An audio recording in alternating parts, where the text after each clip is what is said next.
రాష్ట్రంలో కాంగ్రెస్ నేతల ఆగడాలు శృతి మించిపోతున్నాయి. ప్రతిపక్ష బీఆర్ఎస్ నేతలపై దాడులకు దిగుతున్నారు. పెద్దపల్లి జిల్లా ధర్మారం మండల కేంద్రంలో కాంగ్రెస్ కార్యకర్తలు రెచ్చిపోయారు. బీఆర్ఎస్ కార్యకర్తలపై దాడికి తెగబడ్డారు. ధర్మపురి నియోజకవర్గ అభివృద్ధిపై కాంగ్రెస్ బీఆర్ఎస్ పార్టీల మధ్య చర్చ జరిగింది. ఇరు పార్టీలు మీడియా సమావేశాలు నిర్వహించారు. ఇవాళ బీఆర్ఎస్ శ్రేణులు పాత బస్టాండ్ నుంచే అంబేద్కర్ చౌరస్తా వరకు ర్యాలీగా వచ్చారు. ఆ క్రమంలో బీఆర్ఎస్ కార్యకర్తలపై కాంగ్రెస్ నేతలు దాడి చేశారు. బీఆర్ఎస్ మండల అధ్యక్షుడు రావూరి శ్రీధర్ సహా పలువురిపై దాడి చేశారు. ధర్మపురి ఎమ్మెల్యే లక్ష్మణ్ కుమార్ ప్రోద్బలంతో దాడి జరిగిందని మాజీ మంత్రి కొప్పుల ఈశ్వర్ ఆరోపించారు.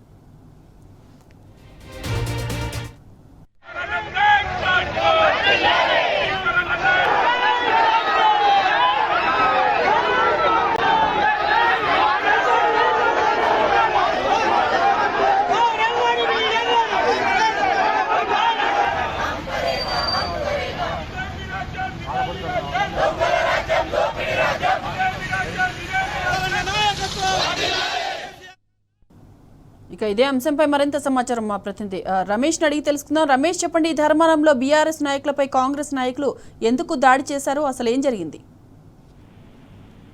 సాయి మాధవి, పెద్దపల్లి జిల్లా ధర్మారం మండల కేంద్రంలో ఈ రోజు కాంగ్రెస్ నేతలు బీఆర్ఎస్ నేతలంతా కూడా ఒకరిపైన ఒకరు వాగ్వాదం చేసుకుంటూ కూడా తోపులాట అనేది జరిగింది. కాసేపు యుద్ధ వాతావరణం అయితే ధర్మారం మండల కేంద్రంలో ఉన్నటువంటి అంబేద్కర్ స్టాచ్యూ వేదికగా పెద్ద ఎత్తున కూడా ఇరు పార్టీలకు సంబంధించినటువంటి శ్రేణులంతా కూడా ఘర్షణ పడ్డటువంటి పరిస్థితి నెలకొంది. మొత్తంగా గత 2 రోజుల నుండి కూడా ధర్మారం కేంద్రంగా కూడా రాజకీయ కుట్ర అయితే జరుగుతున్నటువంటి పరిస్థితి అయితే నెలకొంది. ఆ ధర్మపురి నియోజకవర్గానికి చేసినటువంటి అభివృద్ధి ఏంటి, 10 ఏళ్లలో బీఆర్ఎస్ ప్రభుత్వం ఉన్నప్పుడు జరిగినటువంటి అభివృద్ధి ఏంటి అంటూ కూడా కాంగ్రెస్ పార్టీ నేతలు మొదటిగా ప్రెస్ మీట్ వేదిక కూడా ఆ సవాల్ విచారు. దానికి ప్రతి సవాల్గా కూడా బీఆర్ఎస్ నేతలంతా కూడా ఆ ధర్మారం మండల కేంద్రంలోనే మీడియా సమావేశం పెట్టి కూడా సవాల్కి మేము సిద్ధమంటూ కూడా బహిరంగ చర్చకు కూడా మేము సిద్ధమంటూ కూడా బీఆర్ఎస్ శ్రేణులు అయితే కూడా సవాల్ని స్వీకరించారు. ఈ నేపథ్యంలోనే ఈ రోజు బహిరంగ చర్చ అంటూ కూడా పెద్ద ఎత్తున కూడా తరలి రావడం జరిగింది. అయితే ధర్మారం మండలం సంబంధించినటువంటి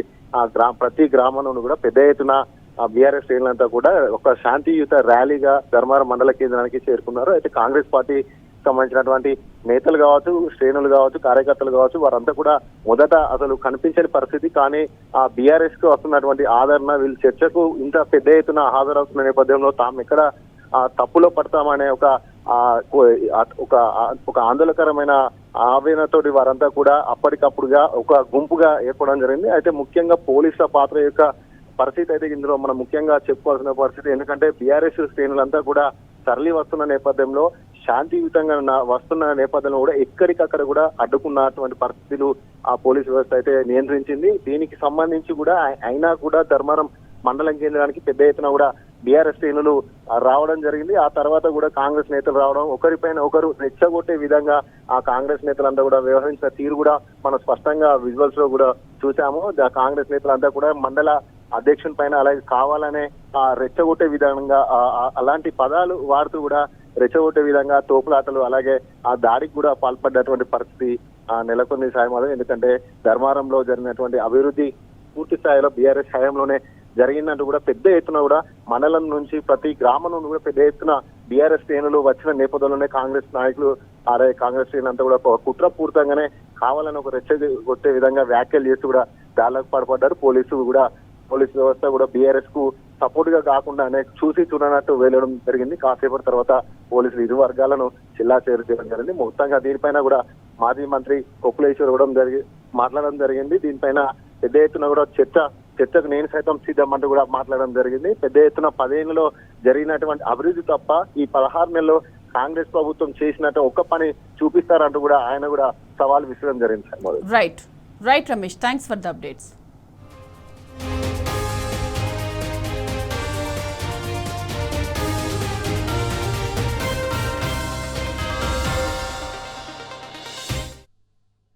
కాంగ్రెస్ పార్టీకి సంబంధించినటువంటి నాయకుల దౌర్జన్యం చూస్తే ఈ ప్రభుత్వం యొక్క మొండి వైఖరి, పోలీసులను అడ్డు పెట్టుకుని ఏ విధంగా ప్రజలపైన, కార్యకర్తలపైన, బీఆర్ఎస్ పార్టీ నాయకులపైన ఏ విధంగా దాడి చేస్తుందో తెలుస్తుంది.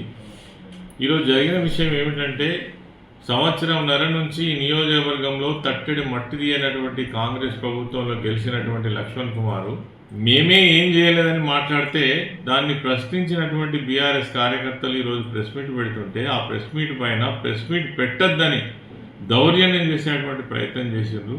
వందలాది మంది బీఆర్ఎస్ కార్యకర్తలు ఒక దగ్గర జమై మహిళలతో పాటు వాళ్ళ యొక్క నిరసన తెలియజేస్తే అసలు 10 సంవత్సరాల కాలంలో తెలంగాణ రాష్ట్రాన్ని సర్వాంగ సుందరంగా దిద్దినటువంటి నాయకుడు కేసీఆర్ గారు ఈ నియోజకవర్గంలో మొత్తం గ్రామాలన్నింటినీ కూడా సస్యశ్యామలం చేసినటువంటి నాయకుడు మా కొప్పుల ఈశ్వర్ గారని ప్రెస్ మీట్లో ఏ గ్రామంలో ఏ మండలంలో ఎంత గొప్పగా అభివృద్ధి చేసుకున్నాము, అది ఇరిగేషన్ రంగం కావచ్చు, లేదంటే రహదారులు కావచ్చు, అదేవిధంగా ఎలక్ట్రిక్ సంబంధించినటువంటి సర్వీస్ స్టేషన్లు కావచ్చు, లేదంటే సంఘ భవనాలు కావచ్చు, అనేక రకాల బ్రిడ్జెస్ కావచ్చు, ఎన్ని రకాల పనులు చేసినామో మరి లెక్కకు మించినటువంటి పనులు, అనేక సంక్షేమ కార్యక్రమాలు అమలు చేసినటువంటి ప్రభుత్వం కేసీఆర్ గారి ప్రభుత్వం. ఎన్ని సంక్షేమ కార్యక్రమాలు, ఇవన్నీ మాయమాటలు చెప్పి ఎన్నికల కోసం అధికారం కోసం మరి అలిమిగానటువంటి హామీలు ఇచ్చి అలా ఒక్క హామీని కూడా అమలు చేయనటువంటి పరిస్థితులలో ప్రజలు ప్రశ్నిస్తే దాడులు చేస్తూ ఉన్నారు. నిజంగా మీకు నీతి నిజాయితీ ఉంటే వాళ్ళకి సమాధానం చెప్పండి. ఎక్కడ ఏం పని చేసిరో చెప్పండి. తట్టెడు మట్టి పోయలేదు ఇప్పటి వరకు. మీ నాయకుడే మా దగ్గర ఏం లేవు, మమ్మల్ని కోసినా ఒక్క పైసా లేదు, మాకెవడు అప్పు కూడా ఇస్తలేడు, మమ్మల్ని కోసుక తింటారా కోసుక తినరా నేను ఒక దిక్కు మీ ముఖ్యమంత్రి మాట్లాడుతుంటే మీకు అసలు సిగ్గు లజ్జ ఉందా? ఏం చేసిరని ఇంత చెలరేగిపోతున్నారు? ఏం సమాధానం చెప్తారు? ఏ ఒక్క కార్యక్రమం అన్నా మీరు ఇచ్చినటువంటిది మరి అమలు చేసినా? ఇలా దళిత బంధు గురించి మీరు విమర్శిస్తున్నారు. దళిత బంధు అనేటువంటి ప్రోగ్రాం ఒక వినూతనమైన ప్రోగ్రాం. దేశంలోనే ఆ దళితులకు సంబంధించి ఇంత గొప్పగా ఆలోచించి ఒక మంచి కార్యక్రమాన్ని తీసుకున్నటువంటి నాయకుడు కేసీఆర్ గారు. వాళ్ళ జీవితాల్లో వెలుగు నింపాలని ఆలోచించింది కేసీఆర్. మన ధర్మపురి నియోజకవర్గంలో 22,200 మందికి దళిత బంధు శాంక్షన్ చేసినాం. చాలామందికి డబ్బులు ఇచ్చినాం. వాళ్ళు అనేక మంది యూనిట్లు పెట్టుకున్నారు, గొప్పగా బతుకుతూ ఉన్నారు.